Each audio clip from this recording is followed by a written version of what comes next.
rin naman. Kulang yata sila at nagsiset up pa lang sila para sa papasok na Lord na ito.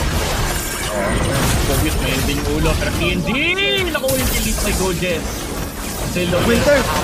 Ares. Rapid 47.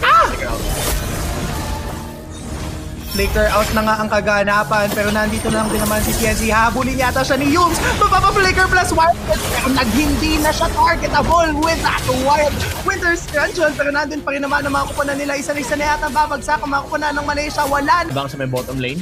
Favorite spot ng mga Joy to para meron siyang dadasyan. Papunta sa mga mid lane pero yung Lord nandun na sa top lane.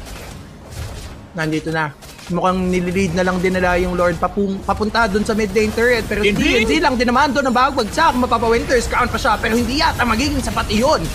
Isa-isa na silang pinapabagsak na kupunan ng Malaysia pero hindi pa tapos kasi nandito na rin naman ng Turkey. Isa-isa na ding nawawala pero sabi doon ni Sekais, tower na lang.